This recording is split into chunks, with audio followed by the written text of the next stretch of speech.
Hello, everyone, and welcome to Paragliding Banter. First of all, thank you so much for all the love that you've shown for this podcast and all the good feedback and sharing of the episodes that I get to hear. So, really, thank you very much. This podcast is a podcast where we have a very casual chat or a banter about flying with personalities that range from professionals and competition pilots to our friends flying with us. There is always a lot to learn and share from everyone. We become a robust flying community when we learn of each other while enjoying what we like to do. That's fly. Also, our fellow pilots become our only friends eventually because we tend to just hang with the pilots. And who else will actually tolerate our constant banter, isn't it, about flying all day through? So today on this episode, we have exactly that. Four of my fellow paragliding pilots and friends. But the special thing about this is that all of them are commercial airline pilots, flying aircrafts like the Boeings and the Airbuses, ranging from 737, A320, a Boeing 787. So this is the first episode that I have four other speakers other than me. So there are five of us. So it's going to be a challenge to keep an idea as to who's really talking. But we'll do the introduction in a bit, and I'm sure we'll be able to identify the names with the voices. But I'll also put up the description of all of them in the episode details, so you can always refer back to who's on the chat. So I'm already excited about this podcast. So let's start the introduction and take off. So I would like you to sit back, relax, and enjoy your podcast flight. So first off, I would like to welcome all your captains. We have today with us Captain Ashutosh Chopra. We have Captain Mohit Sharma. We have Captain Shabad, and we have Captain Vrun Singh. Welcome, guys. Hi, Sajid.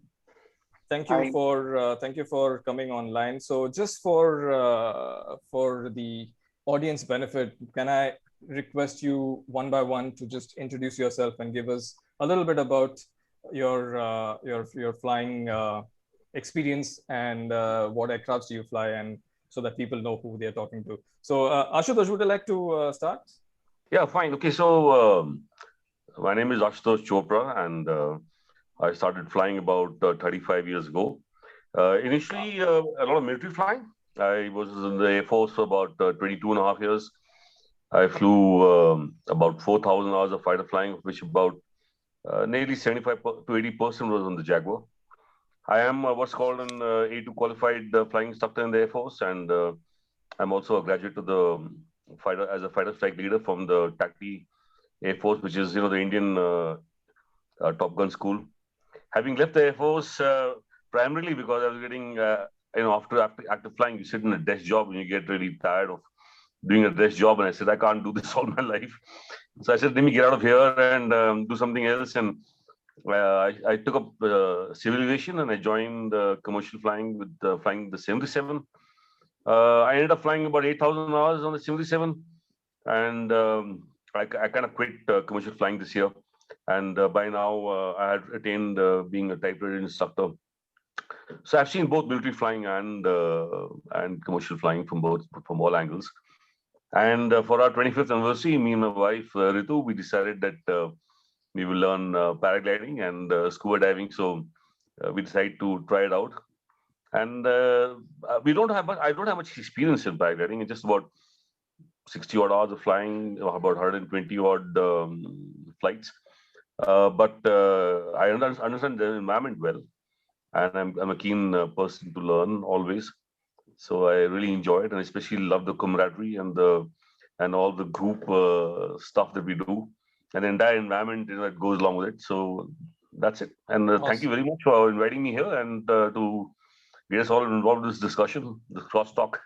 It's an honor actually to have you and everybody else over here. So you flew fighter jets and then commercial, then you've got huge experience, and you started flying flying paragliders, And which wing do you fly now, Ashutosh? I fly the BGD Epic. It's Epic. Okay. it's a low end B low end kind of thing. Very safe, or more like a high end, I think. Okay, so now we will go back to that in a bit. So thank you very much, Ashutosh. Next, we have Captain Mohit Sharma. Mohit, some idea about what you do and also about your recent trip, please. Hi, Sajid. Thank you for the invite. Hello, listeners. My name is Mohit. I started flying fixed wing aircraft in 2007. That was when I was learning my initial flying and been in the airline industry for almost 12 years. I flew initially Boeing 737, which is one of the most famous fixed wing aircraft. Most popular one, yeah, most popular one for the good reason and the bad reason as well. And these days I'm flying Airbus 320, which is again very famous. I've got like almost 8,000 hours of flying experience in commercial flying. And yes, presently flying with the India's biggest airline. And that's my professional experience. And apart from, I picked up paragliding about 5 years back. And the reason for that was my love to flying. And I just want to I just want to have more feel of the wing. I mean, just more freedom in flying. So that's why I came to paragliding. And your recent one was in Beer. You were in Beer some time ago. Yeah, Beer and then Rio as well. Did you just say Rio? Yeah, I just happened to be in Rio because of a recent trip to Brazil. I had to deliver an aircraft back to its owner. And then I just came to know that there's a flying site over there, which happened to, it was a surprise for me that there's a beautiful flying site over there. Awesome. I went there, I rented a wing, it was an amazing flight. Awesome. We want to hear more about that eventually now. Thank you very much, Mohit. And the next person we have is Captain Shabad, who is also flying bigger aircrafts, but we've not seen him for quite some time now in India. Shabad, can we hear from you, please? Hi, everyone. Hi, Sajid. The intro is probably, I mean, the spotlight is a little too much. I don't think I'm deserving enough, but thanks anyway. Good to be here. Good to see all of us again, because yeah, like you said, it's become far and few. Yeah. I have about 14 years of commercial airline experience as on date. I started out on the 737 in 2007, and I currently fly the Dreamliner 787s. So basically, it's been Boeing for me all the way, and I've enjoyed it thoroughly. In fact, awesome. 3 of us here have been in the same airline at some point, and Mohit and I have even flown together. Nice. I don't think I flew with Ashu sir. But not tandem, right? I have no, but I have shared the cockpit with him. I was traveling on his flight a few times, in fact. Nice. But we haven't really flown together. I fly a BGD Epic. I started in 2012, but I kind of scratched that. The real flying only started in 2018. It was pretty sporadic between 2012 and 16. And Ashu sir, Ritu ma'am, and myself, we got our wings together. We in fact inaugurated them in Bali in 2018, and it's been spectacular since. Awesome. My commercial flying experience, I just crossed the 10,000 mark. Wow. Yeah. Awesome. Milestone. Awesome. Good. Thank you. An instructor told me that you can have 10,000 hours of experience, or you can have 1 hour of experience 10,000 times. So I try and keep that in mind. Nice. That's a nice line, man. Yeah. It works for paragliding also, I guess. Yeah. Thanks. All right. Then we have Captain Vrun Singh with us, who's also been in Beer. We have actually flown a little bit together in Bilaspur. Vrun, welcome. And can we hear from you? Hi, everyone. Hi, Sajid sir. So I'm Vrun Singh, and started my aviation training in 2008. And my aviation flying career started in 2012. About 8 years of experience. I've accumulated about 4,500 hours as of now. all on Airbus 320 aircraft. Also flying with one of the domestic airlines in India. And I started paragliding in 2018, 2.5 years, and it's been an amazing journey. When I went for the course, I had very little idea about paragliding, but I wanted to, try more of it, more of different kinds of flying. Paragliding seemed like a good idea. A friend over a few beers suggested, he thought that I would be one of the mad guys who would agree to his idea. So he was like, Varun, do you want to go for a paragliding course with me? And I was like, yes, let's go for it. So that's how the journey, that's how the thing started. And so in these past 2.5 years, I have accumulated about 110 hours of flying in about 7-8 different sites. And my favorite site as of now is Beer, where I've flown for the last 4-5 seasons, at least 4 seasons, yes. Last trip was more about understanding the scenario there in spring season, which is supposed to be rough and situations are a little tough there. And I was progressing more into my cross-country flying. So it wasn't, I had a really great time, and keeping the safety intact and doing things within that safety threshold, it helped me a lot to, grow in the sport. And I fly advanced Shi XI, which is the light version of IOTA 2. So that's all about it. Nice. I've seen you flying. I've seen, we've flown together. It's really nice. And it's a good thing that you've gone to Beer. It's really important. Thank you. So thank you very much, everyone. Thank you for joining me on the podcast. And I'm really happy and honored to have all of you. We have to cover a lot of things we want to learn from you guys. So please feel free. This is going to be a free chat. Just join in whenever you want. And it's very casual chat. So don't be afraid to cut in anytime, and let's have some fun. So let's start. I'm going to start with my first question, and this for all of you. What the hell is wrong with you guys? Really, what is wrong with you guys? You are. Let me explain this to you. We're sitting here in front of you. We don't need to go any further on this. Yeah, that too. But guys, you fly big machines. You fly state-of-the-art machines. You get to see scenery that we really don't get to see, and you also get paid to fly. So my point is, in a lighter vein, I was asking that, but my point is that what is this thing about paragliding that brings you to fly a wing, just a wing by yourself in the free air? What's the drive for that? What's your thing for paragliding? Anyone?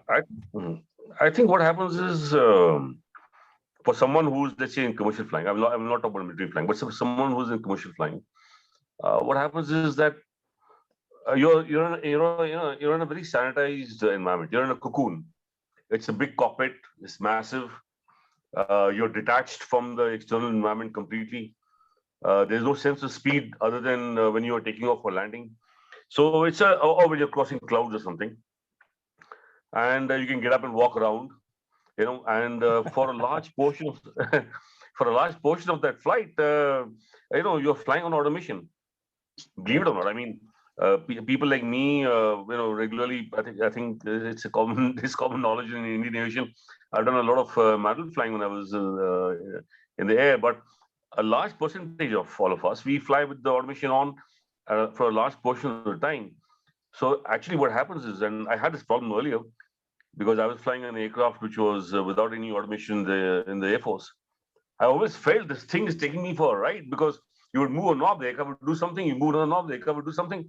So there was no direct attachment to the thing. I think one thing that might draw somebody is that you might remember your good old days as a cadet, or your good old days when you're doing your licensing in CPL and all that, when you were flying an aircraft with your hand and you enjoyed that flying. And you remember that if I do something which is so physically active as that, maybe I will get the same thrill I got then.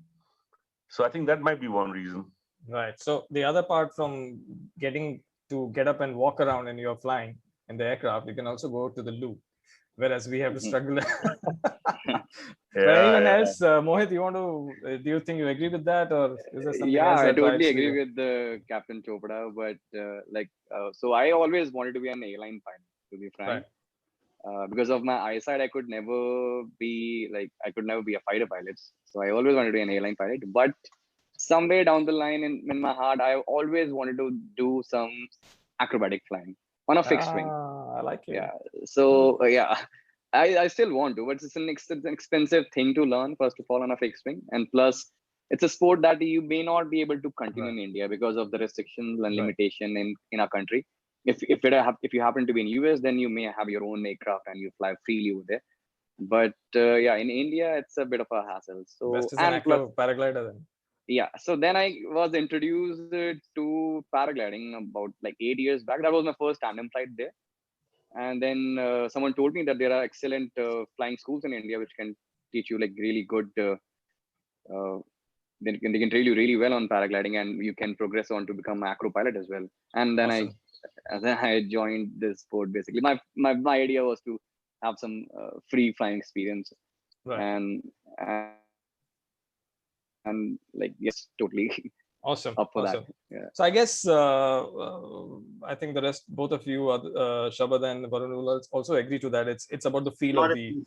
In part, it's not just the knobs. Like sir saying that because none of us have flown fighters, so he can put that one on us. we have no way. There's no way we can match that. So I mean, you have to accept it.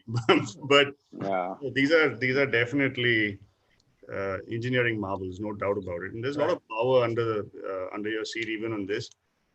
But airline flying is very procedure flying. You know, you can train a guy to do what you want him to do within that envelope, and most of the drill and most of the practice is procedure. Right. And it's multi-pilot, right? Right.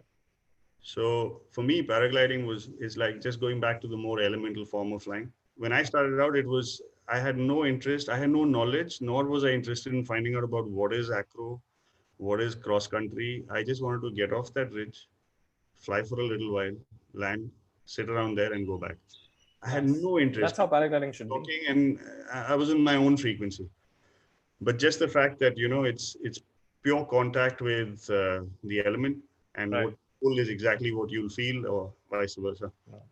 So that's the draw. And I think any form of aviation, once you start getting involved, and if it appeals to you, then it's some kind of gravity. It's got it.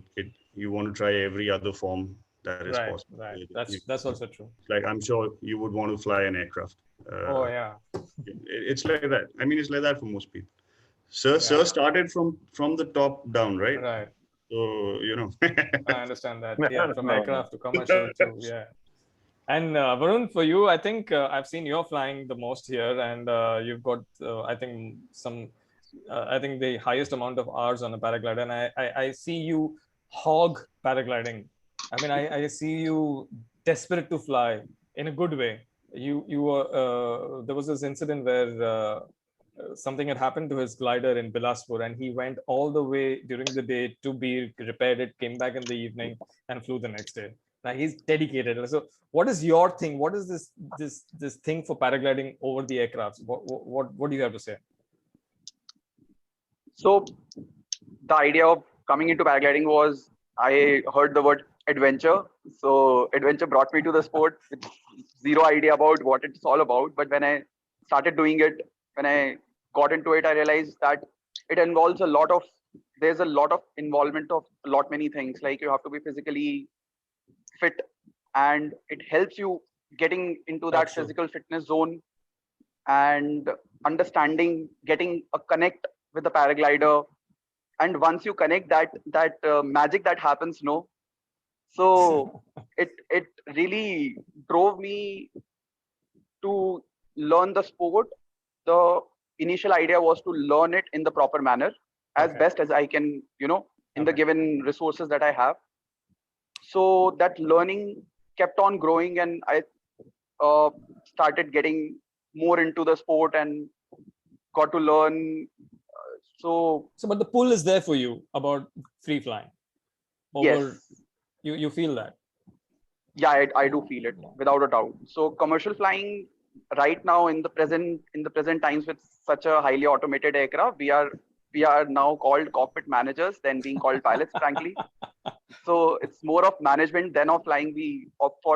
Even for a 4-hour flight, we get to fly the aircraft for like hardly 10 minutes, 5 minutes of 6 minutes of landing and like 2-3 minutes of a takeoff.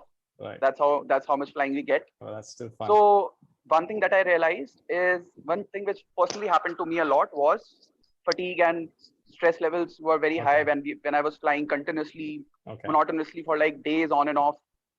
So physical fitness was taking a high toll on my body, and my body-mind coordination was like getting a little off.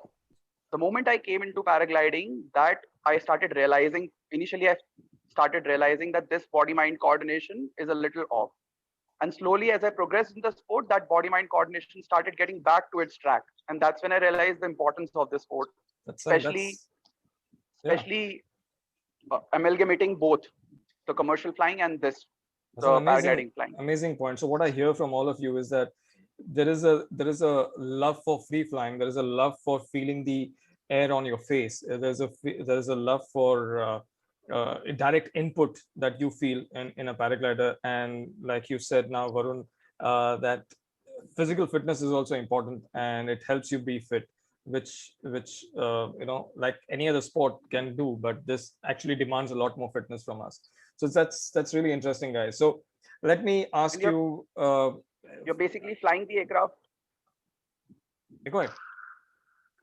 You're basically flying a paraglider using your body. So it's not just your mind which is giving the inputs. It's your whole body and mind which is uniting with the paraglider, and the whole thing is coming in a homogeneous manner. It's an immersive kind of an experience for you. It's amazing.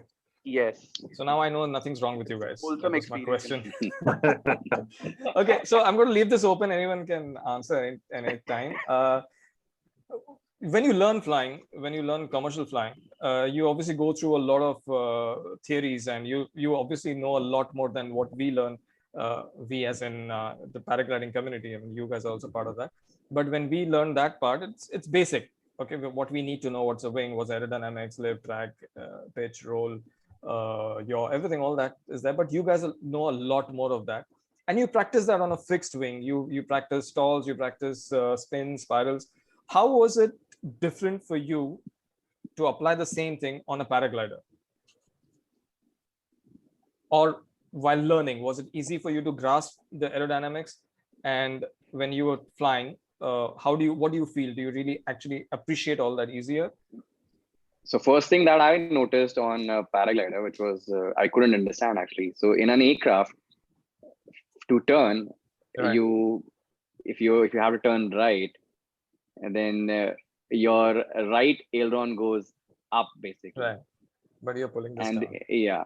And so it's going up, and in the wing it was happening the opposite. And I was totally confused. Then I have to bring a little more aerodynamics into the picture and understand what's the real reason. But people, I understand those who were new to the sport, they could easily grasp it. I mean, you apply right brake, it will turn right. For me, it was slightly, initial part was like I was like trying to apply my fixed wing knowledge into this. Right. And then I was like, let's keep that. So the trailing edge comes down instead of going up in an aircraft. The aileron will go up, but here the trailing edge is coming down, creating the drag and turning you around. That's interesting. That's very interesting. So, I never thought about that. So it took you some time to understand that. Have you done your SIV? Have you stalled your glider? Not yet, but I've been, because of the COVID, I couldn't do it, but I've been planning for the last 2 years. Yeah. It'll be fun. Yeah. You would have stalled your fixed wing plane, which still remains intact, but this will collapse. This will collapse, yes. Anyone else? You want to answer that, or should I? I think some of it you have to not let it flood your paragliding theory. Okay. Because it's not really required as much here. Right. That's one reason. The other thing is that if you bring in too many dynamics, you actually are moving away from what is happening with the wing. The real thing. In hindsight, when you land and you can figure out and try and do it again on your next flight. But to overdo it, like for me personally, at some point, I had to consciously tell myself it's completely different. Right. Just so that I don't bring my muscle memory and my background information into it. And that way it also worked well in the sense that I was now listening more attentively to what I'm being told. So yeah, elementally they have a lot of, maybe I think for us, the advantage is that I can understand some concepts faster, probably. Right. By virtue of having seen those diagrams earlier, applied them or, done quizzes or exams on it. But there's no engines on this, right? So it changes a lot of things. It's more organic. I mean, I think for me, at one point, I actually made a clear line that I'm not going to let it spill over from there into here, and that works for me. But you had that point where you had to think, okay, I don't want to spill this over. This is different. I was overcomplicating it. Okay. For no reason. Okay. Because we have heard theories from Ashutosh when last year and during lockdown when we had our online sessions. His theories are way ahead from what we know, and it sort of takes some time to understand. So I can understand the amount of knowledge that you have and you bring in. And here you come to a glider which is basically reacting in a slower manner, in I won't say calmer manner, but a slower manner, and you are used to speed, but you're not getting that speed, and you are using that to climb instead of climbing straight. You're trying to now climb in circles. So what do you think about that, Ashutosh? Yeah, okay. No, one more thing about the theory thing. I mean, I'll come to this flying thing. It made things very easy for me to understand because my overall knowledge, theory levels in aerodynamics, etc., has been very good. So it made things very easy. But it also added 2 or 3 dimensions which were actually problematic.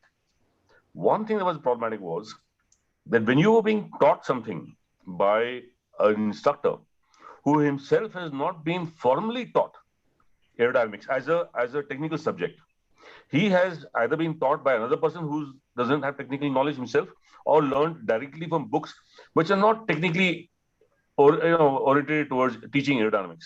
Right. They would at times say something which I knew to be factually incorrect. Right.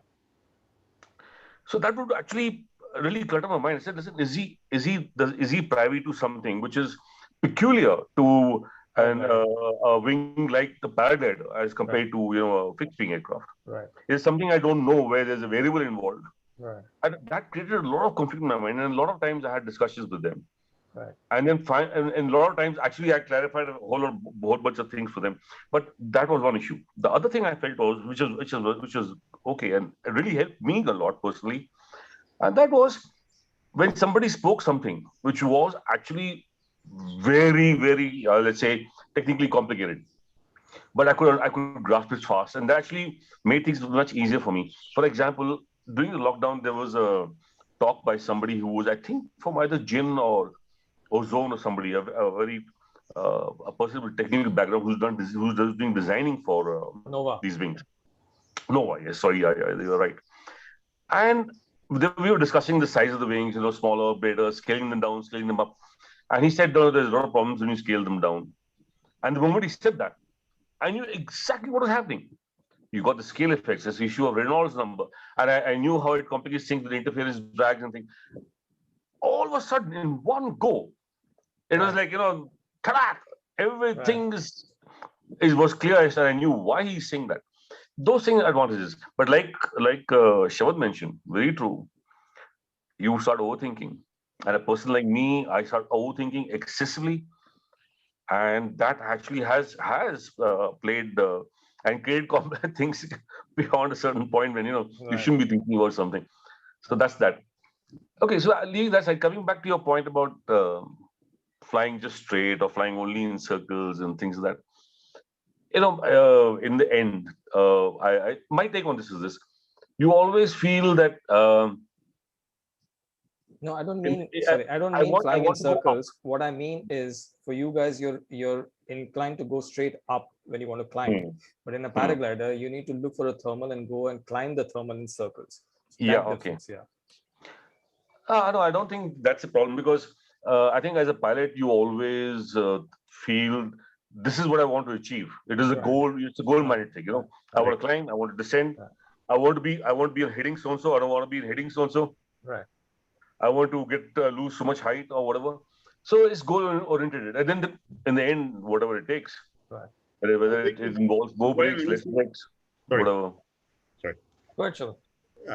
I think that's your impression that we are used to going straight and, you know, dog legs and all. It doesn't, that's your impression of what probably we... No, I'm just asking. I don't know it's what like that. And it's like sir is saying, it's most of us, I think by virtue of the structure of this form of aviation is based on a goal. And then you have that insight and you work backwards and you develop a plan and an action and then you kind of fly through those loops to get there. So adapting is pretty quick for this mindset, I think, this skill set. Okay. Also, yeah, I think that like sir said, exactly. You already know what you have to do, and then you're already working backwards from there, or working towards it already. I just remembered something. You know, once again, I'm going to go back to that theory thing. Okay. One thing. One thing, and actually, this is very important because anybody who starts flying this, and it's my personal feeling that if you think about this, 90% of your issues of your aircraft control issues and what you want to do will get sorted out. I feel this, in spite of my low experience in paragliding, and that's this. When you fly a fixed wing aircraft, and I think we spoke about this a long time back when we discussed our theory during the lockdown. Okay. The CG of the aircraft is somewhere very close to where the wing is. Very close. In the case of big airliners, it'd be somewhere between the two places where the engines are in the middle of the body. CG is center of gravity. It's not outside. However, in the paraglider, the wing is very far away from you. Right. The CG, where the entire weight is below. Right. When you turn a fixed wing aircraft, because the CG is right exactly where the wing is or the body is, there's very little interplay between the two. Right. However, in the paraglider, because the CG is so far away, the weight is somewhere else, these two play havoc with each other and they have a lot of things. You know, a simple example, you do a turn and you roll out and you need to yank the, not yank, but at least give a touch of brake on the same side, which is counterintuitive. Right. To prevent that roll, that little roll that you do. Pendulum effect. The pendulum effect, which gets magnified when you try to do a rapid rollout from a steep turn. What do you call it? A spiral. When you really need to yank it to keep it straight afterwards. So that kind of stuff, which if you think about, I'm sitting here, the whole weight is here, this thing is flying far above me. When fixed wing guys fly and they think about this, a lot of the thing, I think a lot of their issues will get clear. I think. Hey, sorry, I had to go back there. Even I think for us fixed wing types, the quick and small correction thing doesn't really work in our favor in a paraglider. Very true, very true. I have suffered because of this. Me too. And it's a constant reminder. I have to tell myself, it came to light in Beer because the density is less. So I was inducing rolls very close to, and I couldn't figure out why, because my eyes and my senses are automatically tuned to anticipate. So I'm giving quick and small corrections, which is how we fly a fixed wing airplane. That's what you've been trained to do, quick and small corrections. My body's mind's intelligence it's like a second nature to me. Right. So you have, like I said, you don't, at some point you have to draw a line and not let the two things, it applies to your theoretical as well as your, it's very interesting techniques. It's like we all through whatever fixed wing you fly, it's a quick correction, small correction, we keep doing that all the way. Because the speed is also very high and you need to really... multiple factors. A lot of factors, true. Because also, see, here you don't have the liberty of overshooting too much. It's a point, you aim for a point. So all your corrections bring it back to that point. But also in a paraglider, there's a delay in reaction. It also depends upon, like when you kite, when you give an input, you have to wait for at least a second for it to react. And that's the trick of kiting, because initially when even I tried to kite, I just couldn't get it. And I would give massive correction, and then, then I would leave it, but they would react. So when you figure out there is a delay in reaction with paragliders, you sort of get in tune with the glider. But again, if you're in a thermal and if you're in heavy wind, strong winds, that becomes shorter. So it reacts immediately. So those kind of things. But you're right. And understand, we haven't heard from Vrun, but I'm going to ask Vrun a question now. I understand that, it was difficult for you. You had to go back from you had to go back from your learning, and when you were flying a paraglider, like how you explained the CG and stuff, and then you had to also understand what the wing paraglider is doing, which was a little de-learning. But there are also things that you imbibe from your flying, which you apply to paragliding, which we as paragliders, basic paragliders, only paragliders don't do. And I've seen that happen by Vrun. What Vrun did, or rather what you guys do in the cockpit, is you always follow a checklist. You always have a list of things to do. So whether be it before engine start checklist, or before takeoff checklist, landing checklist, you have things so listed down, which you actually read and confirm with your co-pilot to make sure that you don't miss out on certain things. Now, this is also very important for us, because there are a lot of people who are taking off. There are a lot of instances where somebody's forgotten their chest strap, somebody's forgotten to turn the radio on, somebody's forgotten the radio, some bags are left behind, some people forget to strap their helmets in. You would have seen the recent video from Rio where hang glider guy the pilot forgot to attach himself and took off with a tandem passenger, and he was hanging down below the hang glider because he just forgot. It's not part of the checklist. So what we saw recently, not recently, but a few years ago, is Vrun, who came to, who was flying with us, and we saw a checklist on his harness.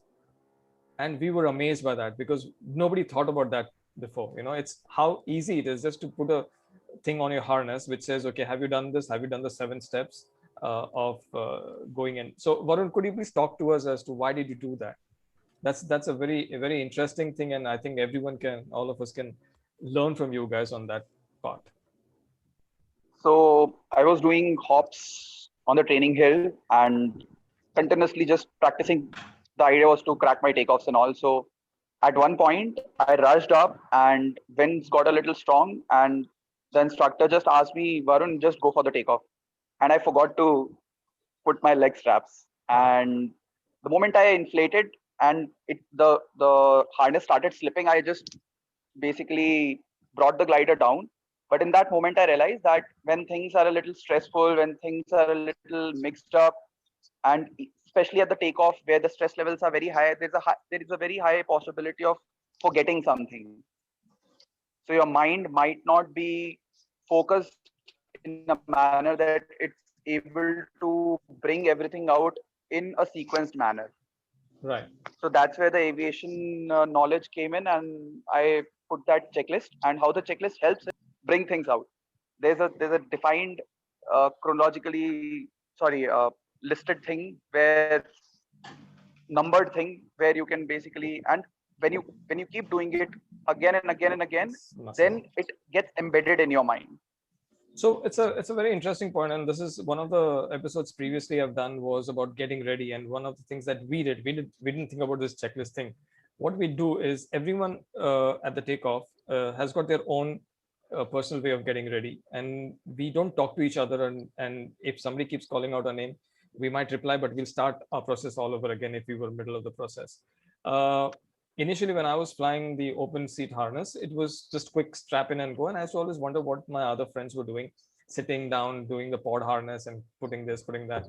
But when I moved to a pod harness and when I needed ballast, and I realized I need a lot of more attention to it. So then what we do is we have a process that, I open my bag, first thing helmet, I put my helmet on, I club it in. Without the helmet, I will not do anything else. So there is a process. Also, the way we bring our wing out and keep it on this side of the harness, and which zip we open first. So it's just a mental process. But yes, there is a high degree of missing something in spite of but so a written checklist will really help. So that's The a idea good was thing. the idea of bringing the checklist system in civil aviation was that, I mean, it was scientifically done. There was a lot of observation involved, and people realized that as human beings, we are made to forget. We are made to make mistakes. Right. So making mistakes is a very natural process of human life. So in order to culminate it, in order to get over it, checklist is a very easy and a very good way of handling your errors basically. What do you have on a checklist? Can you just quickly remember just example? Yeah, what yeah. Do you have? Simple, be safe. Initially, I have just be safe.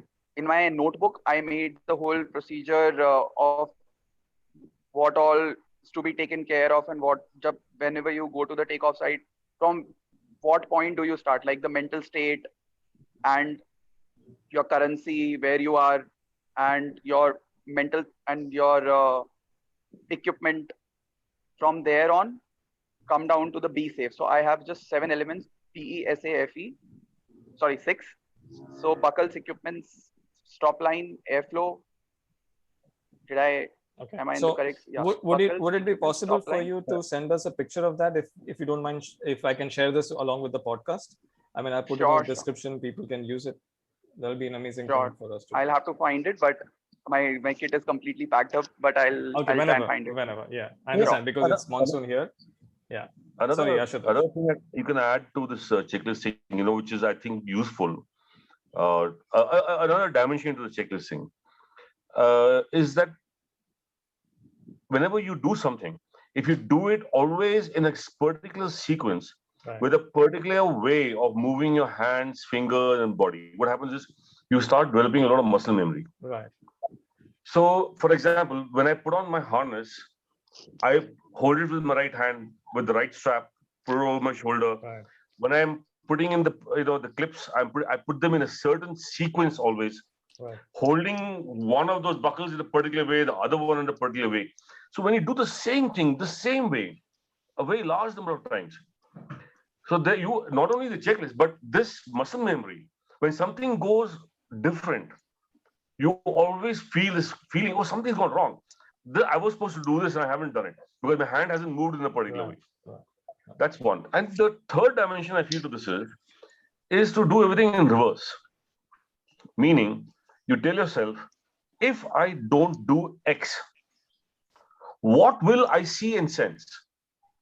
If I forget to wear my leg straps, every time when I'm struggling to walk with my mushroom harness to the takeoff point, from the assembly point, it's difficult to walk because the leg straps are holding your legs. The entire so the feeling is right. harness is flapping against your leg, and you can't walk properly. That tells you that you got your leg straps on. Correct. You feel free in your legs. Correct. You know something is wrong. So, but if you have not thought about it, it will probably might not strike you. So you must think, when this is not done, or that is not done, or this is done incorrectly, what will tell me? What will I sense? What will I see? What will I hear? And that could add as a third fallback on the checklist to make sure things go fine. So continuing on the same habits, I want to talk about the habits that you have while flying powered planes and commercial planes versus applying that on paragliders. Now, I'm not saying that we need to apply, but there's certain discipline and certain procedures that you have, and it's like becomes second nature to you when you're flying. So Mohit, let me ask you, when you're taking off, you on a commercial airplane, you have a speed set, a takeoff speed set, and you have a rotation speed, and you know when you're going to take off, and you've calculated that and you monitor that. But when you're taking off on a glider, be it in calm shed when there are strong winds versus a beer where you got to run a lot, what goes on in your mind? Do you feel that you need to go in a particular direction to run, or you're able to correct on the way? Like, why I say that is it like a runway habit for you that now I need to maintain the center line, or how does that create a problem for you, or you've adapted? I can't really compare both here, because of, like you mentioned, we need to go in we have to run on center lines. We can't really go right or left, right? But on a paraglider, you need to adjust. But does that come naturally to you? Is what I'm asking. Yeah, I mean, at times, yes, I would say in a paraglider, yes, I have adjusted my path a bit of change in wind direction because I had to now run in a slightly different direction to get airborne to get a proper loft. But yeah, on aircraft we can't really do that. But on paraglider, you need to adapt. So you're okay with that? Yeah, I mean, okay. Yes. Okay. Anyone else? Any experience? Any input on this? In the aircraft, you deploy the controls to maintain that. Right. Here you adjust yourself physically to maintain it, and it comes naturally to anybody. It has. If I put you on a road and there's grass on both sides of it, automatically your brain will tell you to do whatever it takes to stay on the road. Right. It's like that. So that's not a. It's not. It doesn't. Okay. Okay then. Any thoughts on thermaling?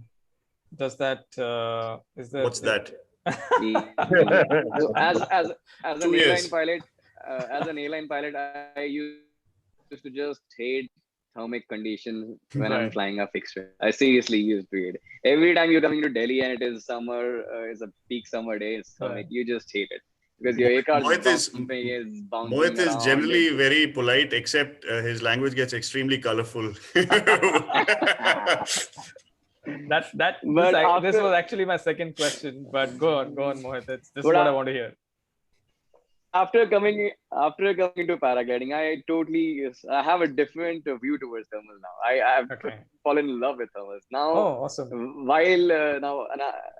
So now even if I'm flying a commercial jet, I somehow just try and adapt. Like I appreciate it. The other day, the thermal I need to adjust slight bit of controls, but I don't really dislike it that much now after starting paragliding. Really basically, yeah, that's really nice. But I think his passengers liked it earlier better when he was uncomfortable. Sorry, Ashutosh, you want to say something?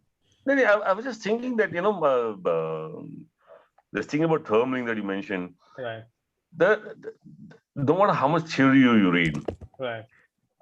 Because I love theory, I read so much of stuff on thermaling.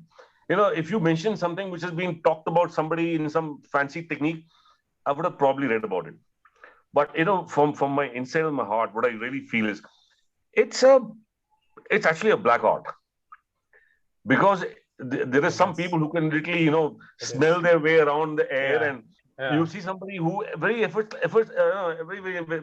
effort moves it around and climbs up and goes away, and you see this mostly on the house thermal and beer. What the hell? He just came here. I was here, and he just climbed up. What's going on? And he just climbed up, and I know you go there yourself, like a guy like me, who's probably thinking too much, and you're not being very sensitive to your body or to your wing or something.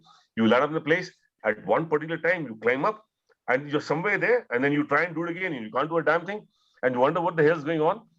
And there's a guy with you the previous time, he climbed up then, and he was there with you the second time, and he again climbed up. Now you wonder what the hell you're doing wrong, So it is a bit of a black art. I think comes a lot. So everyone does it. What I've also realized doing this podcast, guys, is I spoke on a few previous episodes on thermaling, and I had Viz, and I had Gurpreet, and I had Jockey, and lots of other people who really we spoke about thermaling. And what I realized is thermaling is like a personality. Okay, everybody got a different personality of thermaling, different idea of thermaling, different style of thermaling. There's, like Ashutosh, like you rightly said, you can read books, you can get theories, but when you actually go and do it, it's completely different. What I do versus what Viz does, or versus what Rohit does, or anybody else does, is completely different. We might end up there. Now, I'll give you an example. You know how Viz flies. Viz, Vistas, right? He's a great pilot. He started with us, but now he flies so well, and Alok for that matter. These are good people who we learn from. Now, there were 4 of us who were flying the other day in about, I think in Jan in Tower Hill. There was me, Rohit, Vishal, and Viz. Okay, So all four of us went. There was nobody on the takeoff. Everybody had gone home. And we were just standing there and looking at the clouds, making plans. Okay, we'll follow this cloud. We'll do this. His sources here. Big drama happened. We took off. Nobody's there on the takeoff. Just four of us. We took off. Vishal and I get lift. We climb up. Rohit and Viz come, or maybe some sequence like that. But there are two of us up, two of them down, and then I lose that, and I lose the thermal. I come down. Rohit and Viz get that thermal. They climb, and now Vishal and I are struggling. And then slowly these guys move from the left house thermal to tower side, and they're trying to struggle there, whereas I'm still struggling to find a thermal. And I get this thermal on the left hand side, and I climb up, and I'm waiting up. And these guys decided to join me, seeing that I've climbed up over here. But now, Vishal and I move out. We fly out. We transition. And suddenly, Vishal is flying an A glider. He climbs. He's in front of. I can see him, and he's flown in front of me and climbed like this and just gone away. And I'm in the same thermal, and I'm not getting anything. Whereas Rohit and Viz have actually bombed out later on. You know. Mm-hmm. So you're right. Thermaling is absolutely crazy. It is a moving air. It's your own personality. I mean, Rohit and Viz are amazing pilots. They always outclimb everybody. But I'm saying there can be, this happens. So in your flying, when you start to climb like this, where are you with thermaling? Rough air. My next question was that, like, do you feel fear? Not after the SIV. Good. That's a good. In my case, no zero. In fact, it's the other way around. So I need to keep reminding myself that you need to have a little fear or something. You're a fighter pilot. You're a different case. So that's the other way around. No, but on this thermaling thing, what are the thing on the thermaling thing before we move forward? As pilots, when we talk of the air, the environment you're flying in, you're talking of huge expanses. Right. When somebody like Shabad, who's flying these long-range 787s, you're flying for 6 hours, 8 hours, or whatever. The places where you're concerned with weather are spanning over thousands of miles. But when you're flying in a paraglider, you're involved at a very, very, very micro level of an airspace. And within that, when you talk about thermal, even smaller.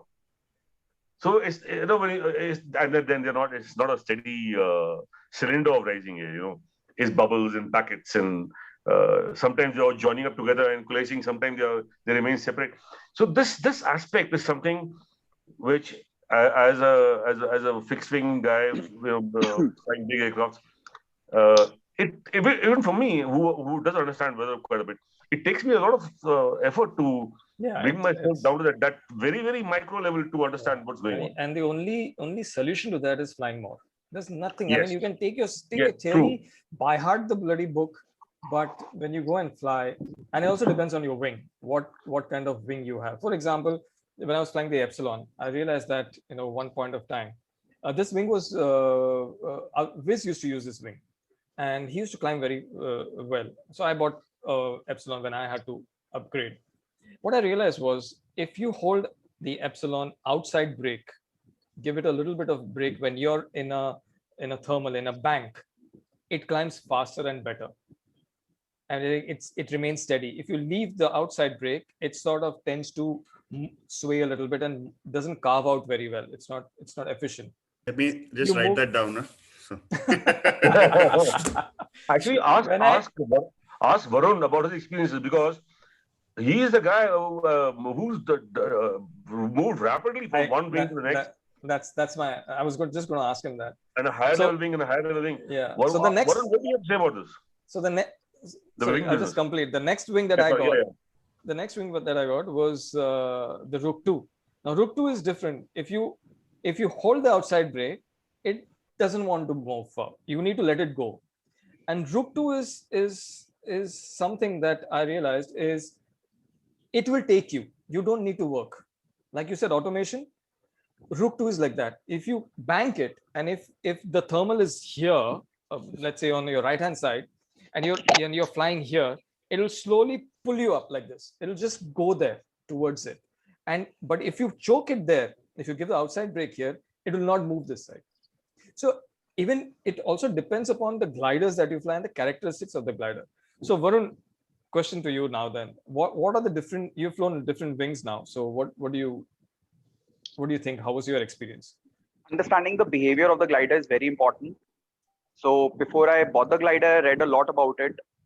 Any given paraglider, like Epsilon. So Epsilon, I first started reading about the safety ratings and all, and then I got to know. Then I saw SIV videos on YouTube.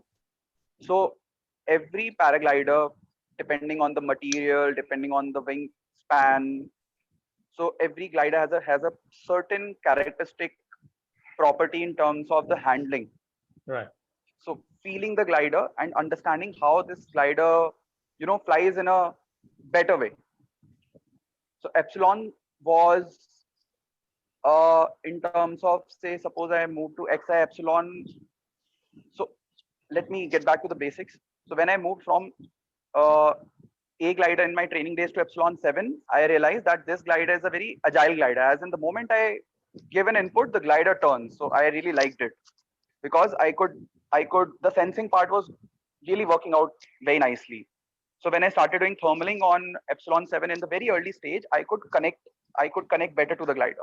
As you said, now these things, these small things that you learn when you fly a paraglider. So you, like in suppose advanced XI, when you thermal, so I read about it that the brake required to maintain that bank angle is more in an XI. So when I started flying this wing, it took me some time to get into that zone where my active piloting is actually syncing with the paraglider. Right. So then when I started thermaling, I could really connect to the glider in a way that, so this part of understanding your glider behavior and matching it with the thermaling skills. Right. That is what basically. Yeah. So here's the other thing that you've got your thermaling skills. You're now climbing in the air. It is turbulent. You like, if Mohit is saying that he was worried about it in a fixed wing, you can imagine how it is in a paraglider. But the thing is that in a plane, you can power your way out of a thermal. In a paraglider, you can't power out your way. You can move away, but let's say for an example, any an average size thermal, it'll take you probably 8 to 10 seconds for you to really cross that, right? Pass through one side to the other is what I think. I might be wrong. It's not. It's just an ballpark figure. So in case you're feeling fear, and if you feel that it's throwing around you a lot and you're not happy with it, you just have to ride that 10 seconds out. Eventually you'll come out somewhere to a better calm place. So that is not how you are programmed, right? Mohit, Shabad, how do you react to that? There, the kind of turbulence you're referring to in upper atmosphere, the turbulence is, you can't just power your way out of it. Right. Okay. It magnifies. It's something we're all afraid of, and it's required to be afraid of. It's not something you can So you're also worried about it. There's a lot of planning that goes into how to avoid weather. It's not, you don't want to find yourself in a position where you don't have any escape route. Right. So to compare this kind of turbulence equivalently, then you can. Small turbulence you can move on. But the one that Mohit was talking about over Delhi, feeling the turbulence, then there is that kind of turbulence, not just magnifying. I've been in a few high winds, high altitude turbulence. That's different. I think everybody has some special memories from wet pants also. It's not as plain and simple that you have thrust or power and you can get out of it. It can shake you up quite badly. So it is the same for you. But I believe Sajid is trying to mention here the turbulence related to thermals, right? Yeah, the one that you said at So that happens low level, and that is what we deal with usually on takeoff and landing. Right. So takeoff, it's easy. You have to just wait for maybe 5-10 minutes. Once you have gone through the inversion layer, you don't find that turbulence there. While land to deal with it. And since we are more or less flying on a fixed path, fixed glide path, fixed localizer, you just have to deal with it. You have to adjust the power, you have to adjust the speed, and you bring down on a particular trajectory. Whereas in a paraglider, what I usually do, like I'm new to thermaling. It's just been 3 seasons that I've been doing thermaling. And initially I used to end up in turbulent patch of the thermal, which used to be the downwind side or sometimes on the edge of the thermal. And I used to just go away from it. Okay, I am not able to do it. Just go away. Later on, I started pushing toward thermal. And I realized if you fly on or downwind side, you will find turbulence, sorry. If you can try and look for the core of it, try to get inside the thermal, and that will give you lift also, that will give you patience also, and it might just take you above inversion with much better flying condition. So this is what I usually do these days. So this is what I usually do. If I find turbulent patch, I try to look for the core of it. If I'm still not able to, then try and run and look for stable thermal and approach from the headwind side. Okay. Another small thing is that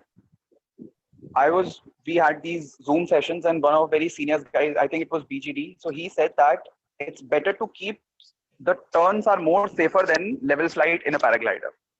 So so this is something which I applied this time in Beer in the spring season.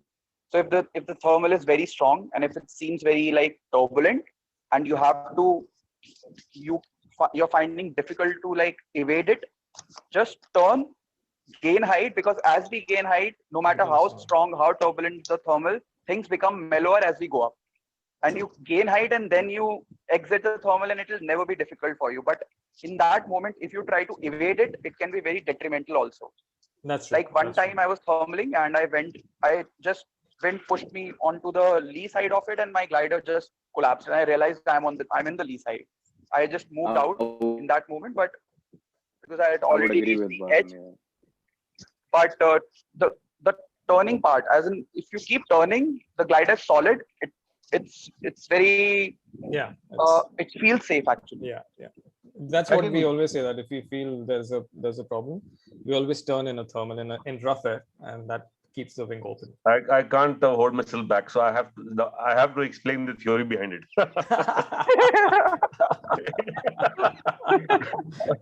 Okay, so just for everybody's knowledge, everybody knows the end effect, so let me to explain to you why it happens.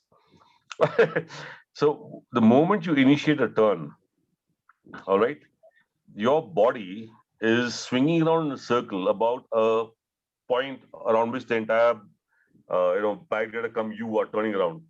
Right. There is a centrifugal force on your body, which is throwing your body outward, and actually a reciprocal centrifugal force pulling you inward. This is what keeps all the lines taut. Right. Yeah. And we all understand, as long as the lines are tight, the glider will remain stable, the glider will remain inflated, the wing will maintain its shape. Is that centrifugal force, that little G you feel when you do the turn. Right. That's what's keeping it stable. Whereas when you're flying level and straight and the centrifugal force is not there, your lines aren't taut. If something happens to your body or something happens to the wing, the lines can deform and not remain tight. Absolutely, sir. Absolutely. Sorry, Varun. I'm just saying, if there's a vortex, like if there's air thrown above your glider, the glider will collapse. But in a turn, the glider is solid.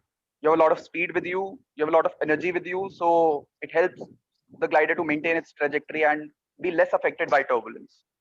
And that's exactly what is needed in infinity tumble, because you want to keep the pressure on all the time. So that centrifugal force is also on. So Mohit, are you listening?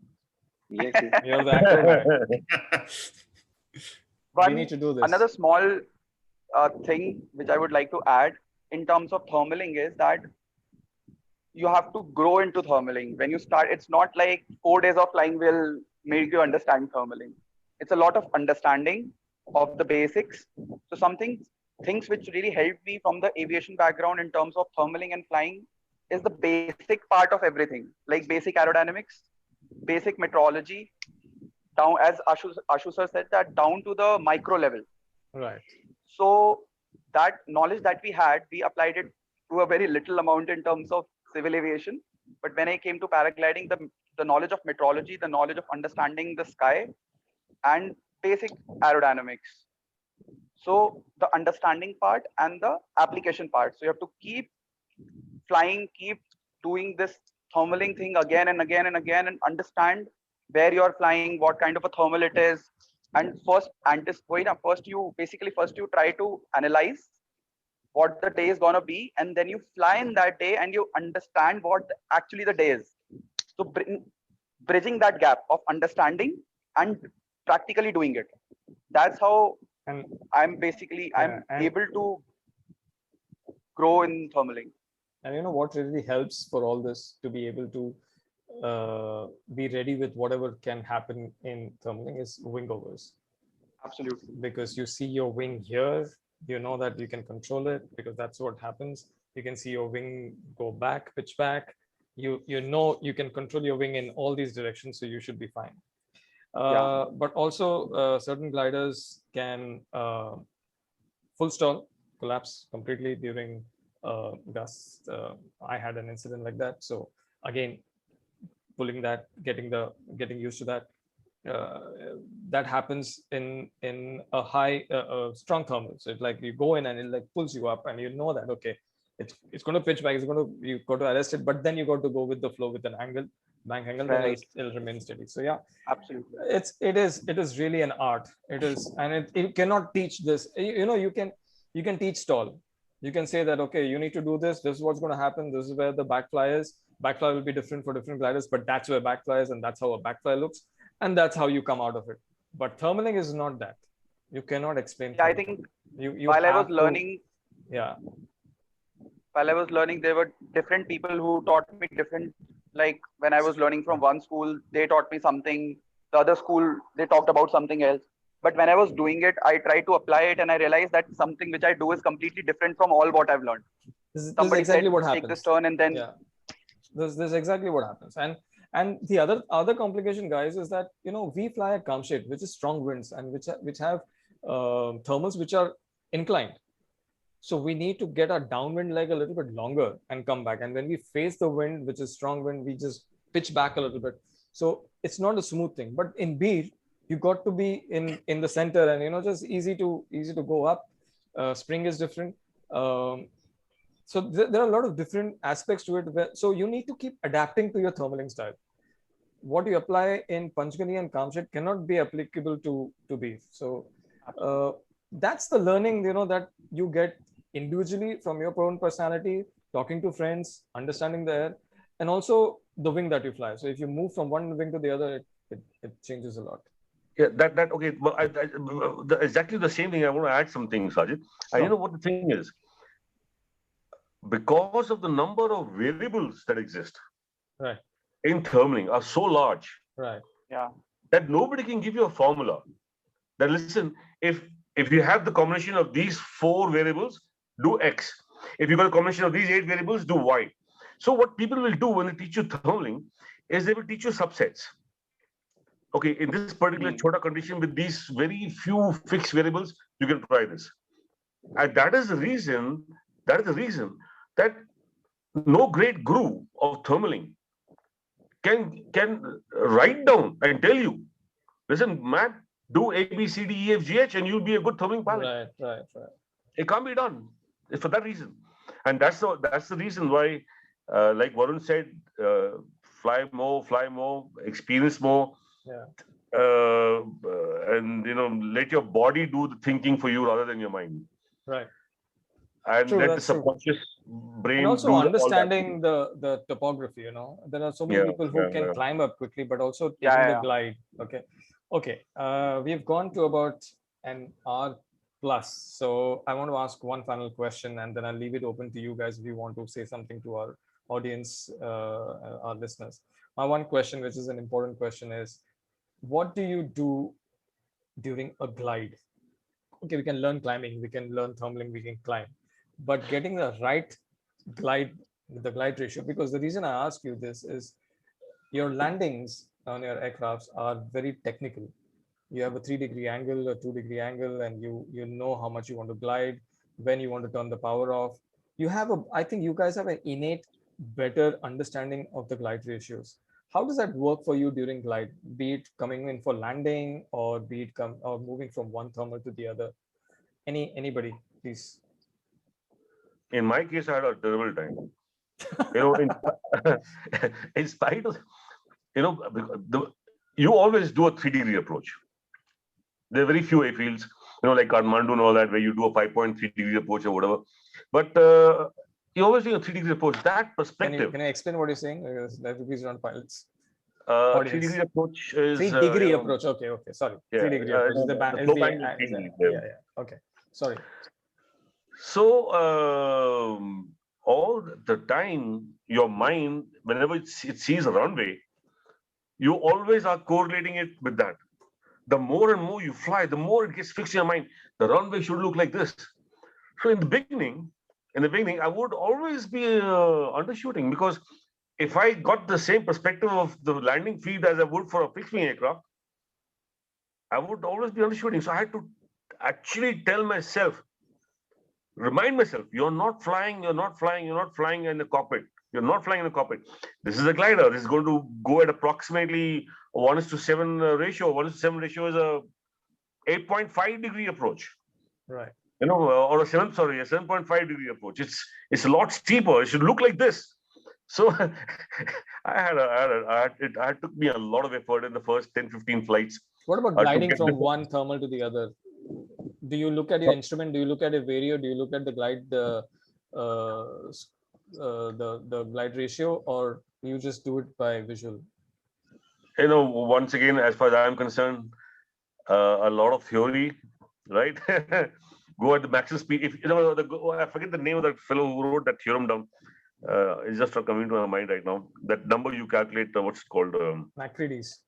The Macready's number, right? Which says, if the assurance level of the next thermal that you're going to go, so if it increases, then the higher the speed that you should be flying to the point, you know all that. Yeah, I understand that. You know all that. But when it comes to doing it, yeah, you know, one day you do it right, one day you do it wrong. At my experience, on the advanced gliders, on the rises where the brakes are, that Macready's formula is sort of listed over there, and how much brake and what wind speed and speed stuff to like fly. That. Speed to fly, but that really doesn't work. But see, that's the thing, you know. Climbing, kind of a reference they made. Yeah, climbing is easy. Climbing is not. I won't say easy. I will say that you eventually will get. But the difference between a good pilot and a bad pilot, or rather a pilot who can read better, would be if you can glide to the next level, taking the right line and gliding for a longer time further away is the right thing. So landing is different, of course. No, actually, I think I'll do a little disagreement here, Sajid. Okay. I don't know. I could be wrong.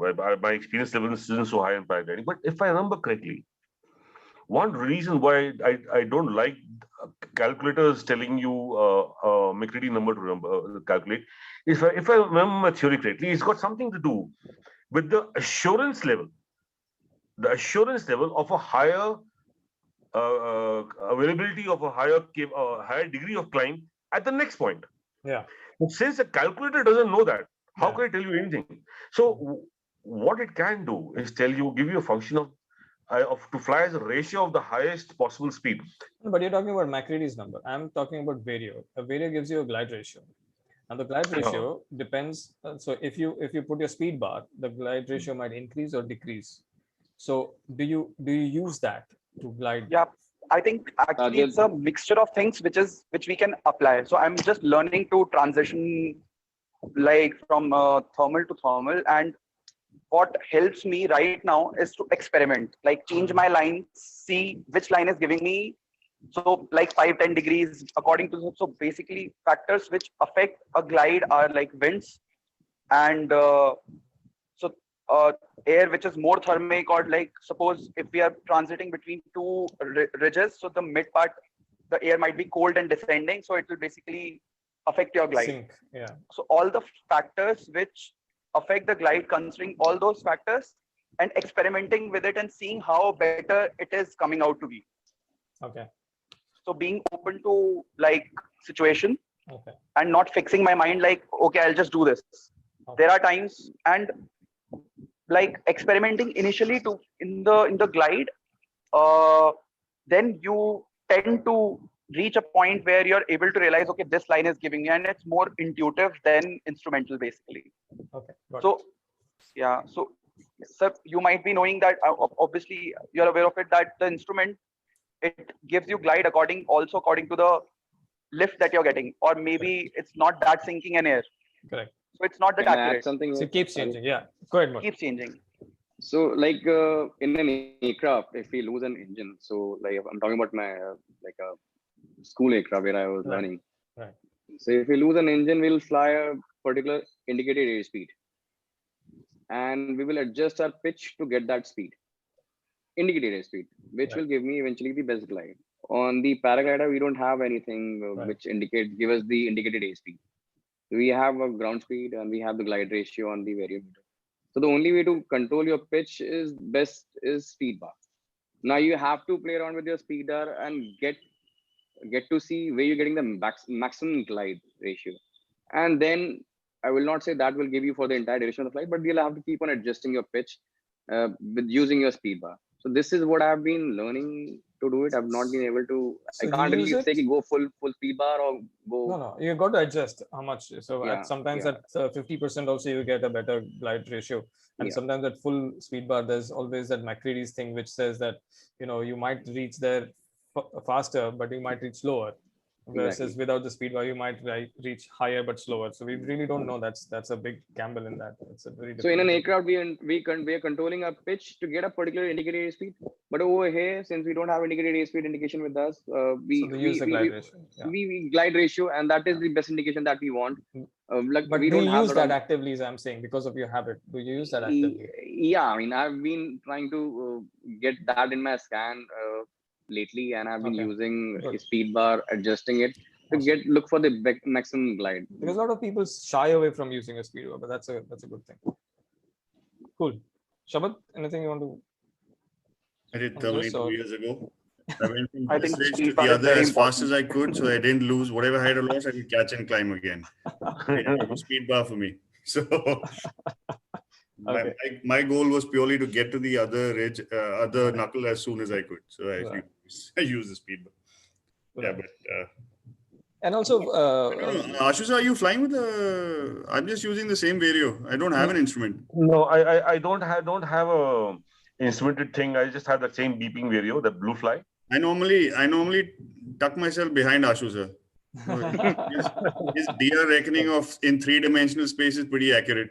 Okay. Probably be as close to any of the fanciest gizmos guys are carrying. So you just tuck yourself behind him, and ये वाला ratio चलेगा.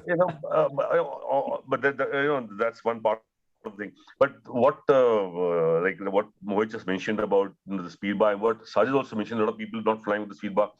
I want to admit something here. I'll be very frank. I have rarely ever used my speed bar. And I know as a pilot that actually by doing that, you're restricting yourself to only a certain portion of your controllability of the machine or the glider or the wing. Right. From the point of your hands being fully up to the point where your hands are touching the stall point in that range. The other extreme of the speeds that you can maintain are not being used by you because you're not touching the speed bar. And that's actually, you are restricting your envelope phenomenally. Yeah. And that's something I need to learn and get out of. I don't know why everyone, there is the reason why most people don't use speed bar probably is because after SIV, the same, a collapse without a speed bar versus a collapse with the speed bar is more dynamic. So everyone feels that it could be a more dynamic kind of thing. In fact, with the speed bar, the wing stretches and it becomes more flatter. And it becomes far more difficult for it to collapse also. There are a lot of things, a lot of people like Shunit, for that example. He flies with speed bar all the time. He doesn't take off his feet from the speed bar. He's a fast guy. So there are different things to that, yes. But yeah. In my case, it's very funny. I don't use the speed bar because 90% of the time I can't get the damn thing out. I'll put my foot on that loop. I put my foot on the loop and I'll try and pull it out. then it won't come out. Then I'll open the strap, then I pull it with my hand, and I put my leg down. In the meantime, I say, the hell with it. I'll fly without the This is about getting ready. So what you do is on the Velcro, the Velcro becomes very, it sticks it very tightly. So what you do is you take dry grass and make the Velcro less sticky. Yeah. Actually, I think the problem is not that. The problem is somehow or the other, either my legs are too small or something, or they don't bend. I'm not flexible enough. They don't bend far enough because the loop goes behind. I can't get my heel into it. The other thing is that you can use a stirrup. And the stirrup can be attached to the speed bar. So when you take off, you fly with one leg in the stirrup. I was about to ask you. I saw some guys do that. Is that they're basically running with one leg through the speed bar already? No, the stirrup, not the speed bar. Yeah, exactly. The stirrup is like this, and the stirrup is like this, and the speed bar is attached in between over here. Here is the speed bar. It's attached with a line. So your stirrup is here. You can keep your legs here. When you want the speed bar, you just push your leg here and push the speed bar in it. Okay. So that's a possibility also. Advance has that design. Vrun will. We're still on low experience. I haven't really had the opportunity to play around with it much. You need to come and we'll go for a tandem flight. Tell me about it. Tell me about it. Okay, cool, guys. I think we have gone more than an hour and a half, the longest that I've had an episode for. So is there anything else you guys want to say, share? Varun's checklist also has the last part, PA to passengers. You haven't heard his PA in me? I don't know about that. I need to hear that. Before everybody knocks off, please make sure you're all there in Beer latest by the 30th of September. So we can all fly together on the 1st of 2 onwards. Correct. We'll be there, sir. Yeah, I would love to fly with you all again. It'll be good fun. Awesome. Yeah, we'll be there. Okay. Guys, thank you very much. I got huge respect for you guys for flying. It's not an easy thing. And also for trying to take time off and fly paragliders. And honestly, I learn a lot from you guys. Theories and the attitude and checklist, and Mohit going and getting excited about Rio and wanting to fly acro, and Shabad always getting worried about kiting and raring to go fly because he can't. It's not worried. It's like it's a pursuit. It's something. Not worried, but I would say. I think for most of us fixed wing guys, if it doesn't hit that mark that you made for yourself, we keep coming back around to do it again. It's just a thing. So, but I see the need to fly, need to paraglide for you. That one thing that I want, I want to have the reins on completely, and I haven't had enough. You had a gap because of this pandemic, but I think we'll get back this December. But really, thank you guys very much. Thank you for being there. Thank you for being good friends, and thank you for let's fly together. And thank you for coming on this on the podcast. So thanks, Ajay. Thank you. It was a pleasure to. I hope you all enjoyed, and we really got a lot of tidbits that we can use, and the community can also use. So thank you everyone for listening on to this podcast, and we'll be coming with some more stuff soon. If there is any feedback that you want to give me on this, if you want to invite any particular guest on the podcast, please do write back to me. Or if there's anybody that you would want to know from this particular podcast and you have questions for anyone, please feel free to write to me.